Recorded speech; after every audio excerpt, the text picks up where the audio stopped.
When traveling the lower canyon from Diamond Creek to Lake Mead, there are a few things to consider. This short section of the video will go over a few additional details for this part of the Colorado River through Grand Canyon National Park. If you are continuing on to Lake Mead, please try to leave camps immediately above Diamond Creek available for those groups taking out here. The first thing you may notice about this lower section is that campsites are pretty limited. Many of the sites are heavily overgrown or eroded or have very high banks. Camp sharing may be more frequent down here.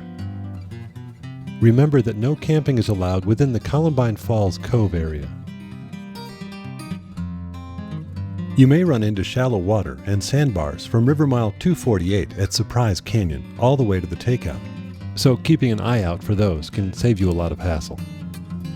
Sandbars aren't the only collision risk down here. You may encounter speedboats traveling upstream from Lake Mead. To reduce any potential for collision, try to keep your boats close together. For those of you who choose to night float through the lower Granite Gorge, if your trip doesn't have a motor, you must have someone ready to signal oncoming boats with a flashlight. If your trip has a motor, you must have United States Coast Guard approved navigational lights displayed. In 2010, the National Park Service extended the road and built a ramp to allow river trip takeouts above Pierce Ferry Rapid. This allows boaters to take out above the newly formed Pierce Ferry Rapid and to avoid navigating through the mudflats, lake level dependent rapids, and lake sections between Pierce Ferry and South Cove. The Pierce Ferry ramp area is small, and boaters need to keep a small footprint to allow all users access to the takeout. Boats need to be de-rigged in the compacted dirt area on either side of the paved ramp. This will leave the paved ramp open for boats that will be put directly onto trailers and not de-rigged. In the summertime, early morning takeouts are suggested as temperatures often exceed 110 degrees Fahrenheit.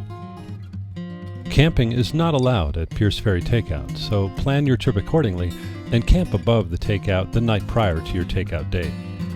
The only facility at Pierce Ferry Takeout is a restroom. 2 miles from the current takeout at the traditional Pierce Ferry Takeout is a dry campground and emergency phone. If you choose to run out to South Cove, it's suggested that you scout Pierce Ferry Rapid. We don't recommend night floating this section, and please make sure everyone in your group is wearing a life jacket. When you get onto Lake Mead, it becomes readily apparent that travel across the lake is easier with a small outboard motor. The lake often has a 10 to 15 mile per hour wind, which makes rowing or paddling more difficult. There's an unmaintained River Runners takeout a quarter-mile down lake of the paved boat ramp at South Cove. The SCAT machine is often available on Pierce Ferry Road, about 10 miles away from Pierce Ferry or South Cove. This machine will clean river toilet systems that use 20 to 30 millimeter rocket boxes. There's a regular dump station there for other toilet system cleaning. The SCAT machine is closed from November through March. Other than the SCAT machine and the toilet dump station, which are reserved for SCAT, there are no dumping facilities for river trip garbage. With changing lake levels, takeout information could change in the future. Check with the Lee's Ferry Ranger for more information.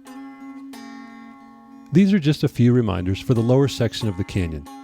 It's a bit more rugged, but has its own character and far less visitation than the upper section. As is the case anywhere in Grand Canyon, it's best not to make assumptions, but expect surprises. Enjoy your trip.